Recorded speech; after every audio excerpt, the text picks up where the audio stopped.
Sebelum kita mengaji tentang masalah kurban, pada baiknya mari kita sama-sama baca surat Al-Fatihah. Selain kita hadiahkan kepada para ulama-ulama yang telah mengajarkan kita juga niatkan mudah-mudahan kita semuanya diberikan kesehatan oleh Allah, dimudahkan urusan oleh Allah Subhanahu wa taala, dan diberi keselamatan di dunia wal akhirah. Amin ya rabbal alamin. La hazihi aswani wa kulli ma tasawwa illa qadri Muhammad sallallahu alaihi wasallam. Al-Fatihah. A'udzu billahi minasyaitonir rajim. Bismillahirrahmanirrahim. Alhamdulillahi rabbil alamin. Ar-Rahmanir Rahim.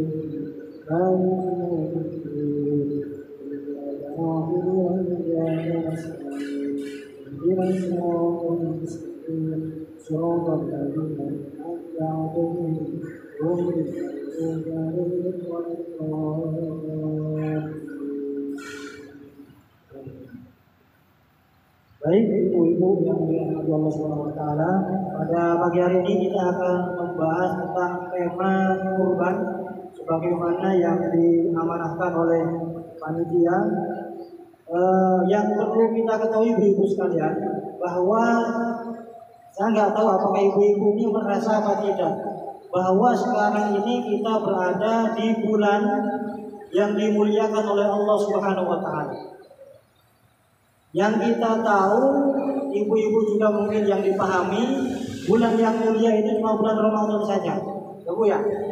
Tapi ternyata Allah Subhanahu wa taala memberikan bulan-bulan yang lain, 4 bulan.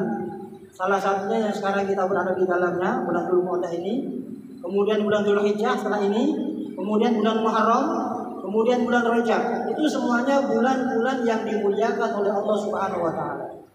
Dan itu Allah sampaikan dalam Al-Quran, dalam surat At-Taubah ayat 36. A'udzu billahi minasyaitonir rajim. Bismillahirrahmanirrahim. Inna iddatash syuhuri indallahi 12 syahran fi kitabillah yauma khalaqas samawati wal ardh minha arba'atul hurum. Jadi sesungguhnya hitungan bulan di sisi Allah Subhanahu wa taala itu ada 12 bulan. Maksud 12 bulan ini adalah dimulai dari bulan Muharram, bukan bulan Januari. Muharram, Safar, Rabiul Awal, Rabiul Akhir, apa enggak Bu? Apa ya? Sampai sekarang kita sampai pada bulan Dzulqa'dah. Habis Dzulqa'dah ini bulan Dzulhijjah. Nah, bulan Dzulqa'dah ini adalah termasuk salah satu bulan yang dimuliakan oleh Allah Subhanahu wa taala. Apa sih keistimewaan bulan ini? Istimewaannya, ya, apabila kita melakukan amal soleh di bulan-bulan tersebut, insya Allah pahalanya dilipat gandakan oleh Allah Subhanahu wa taala. Ibu-ibu dari rumah dengan niat ikhlas lillahi taala untuk ta'allum, untuk belajar, untuk mengaji, insya Allah setiap langkah yang kita ayunkan, dosa-dosa kita dikumpulkan oleh Allah Subhanahu wa taala, dihapus oleh Allah, dan derajat kita dinaikkan oleh Allah Subhanahu wa taala. Amin ya rabbal alamin. Jadi di antara keistimewaannya, memang secara umum kita itu dianjurkan untuk melakukan amal-amal soleh di dalam bulan-bulan tersebut. Tetapi sebenarnya ada amalan yang sangat dianjurkan pada bulan-bulan tersebut. Ini sebagaimana disampaikan oleh Imam Nawawi dalam kitab Riyadhus Shalihin, kitab hadis. Ada sebuah hadis yang menyatakan di situ bahwa afdhalus siyami ba'da Ramadan siyamu syahril Muharram. Puasa yang utama setelah puasa Ramadan adalah puasa yang dikerjakan pada bulan-bulan yang dimuliakan Allah Subhanahu wa taala. Ini khusus ada satu hadis yang menyampaikan bahwa di bulan-bulan ini ya kita dianjurkan untuk memperbanyak puasa. Terlebih nanti sebagaimana Abang sampaikan tadi, puncak hari terbaik dalam 1 tahun itu ada pada bulan Dzulhijjah, yaitu pada tanggal 9 Dzulhijjah yang biasa orang haji sedang Arafah di sana, sedang wukuf di Arafah. Itu hari terbaik dalam 1 tahun. Maka orang yang berpuasa pada hari Arafah itu, selain orang yang sedang haji, itu disunnahkan untuk mengerjakan puasa, dan pahalanya itu bisa menggugurkan dosa selama 2 tahun. dosa setahun yang lewat dan dosa setahun yang akan datang. Nah, ini lucu, aneh, dan kita bertanya-tanya, kok bisa? Dosa setahun belum dikerjakan, setahun yang akan datang belum dikerjakan, tapi sudah diampuni oleh Allah. Ini maksudnya apa? Ulama-ulama ada yang menafsirkan begini maksudnya.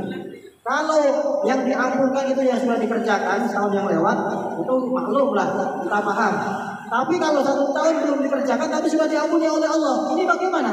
Maksudnya adalah Allah akan menjaga kita dari perbuatan-perbuatan dosa, sehingga insya Allah berkat puasa Arafah yang kita kerjakan, kita dijaga oleh Allah tidak melakukan dosa. Ya, tanggal 9 Zulhijjah. Ini sekarang kita tanggal 22 Zulhijjah sekarang.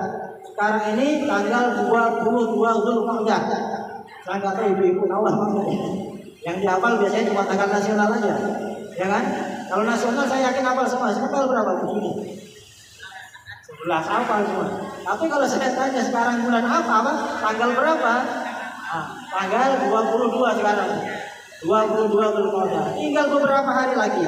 Ya, jadi selain puasa di bulan-bulan ini, nanti juga di bulan Zulhijjah itu ada satu amalan yang sangat dianjurkan untuk kita kerjakan, yaitu mengerjakan ibadah kurban.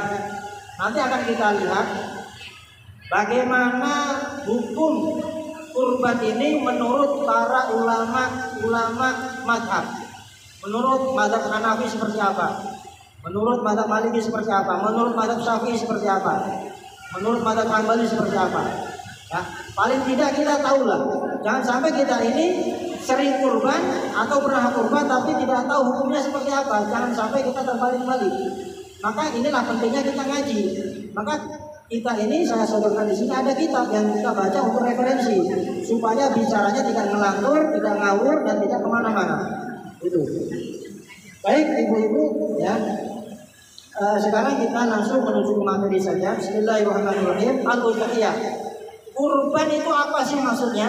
Ya. Kurban itu kalau dilihat dalam fikih, pengertiannya ada pengertian secara bahasa, ada pengertian secara istilah. Ya. Jadi setiap ibadah itu ada 2 istilah dalam fikih. Seperti sholat misalnya. Sholat itu kalau dari bahasa artinya doa. Jadi kalau kita sedang sholat itu sedang berdoa kepada Allah. Makanya sholat itu dia sebut sebagai mi'raj, sedang naik menghadap Allah Subhanahu wa taala. Mi'rajul mu'minin. Tapi kalau secara istilah sholat itu ada pengertian yang lain. Aqwalun wa af'alun muftatahatun bitakbir wa muftatahatun bitaslim. Ya. Jadi ada ucapan-ucapan, ada perbuatan-perbuatan, ya, yang dimulai dengan takbiratul ihram dan ditutup dengan salam. Itulah sholat namanya. Nah, kalau ibadah kurban itu apa maksudnya? Kurban itu secara bahasa lughatan ismun lima yudhoha bihi. Kurban itu secara bahasa adalah nama dari hewan yang disembelih, hewan yang dikurbankan, hewan yang disembelih pada hari raya. Itu namanya kurban. Au lima yuzbahu ayyama idul adha, atau hewan yang disembelih pada hari-hari Idul Adha. Kenapa disebut hari-hari? Karena hari raya Idul Adha itu bukan 1 hari, 2 hari, 3 hari, tapi 4 hari. Ya, tanggal 10, 11, 12, 13. Jadi hari raya Idul Adha itu 4 hari. Makanya kalau istilah orang kita itu hari raya besar. Jadi hari rayanya hari raya besar, karena memang hari rayanya bukan cuma 1 hari, 2 hari, tapi sampai 4 hari. Jadi pengertian kurban itu adalah nama hewan yang dikurbankan pada hari raya. Itu namanya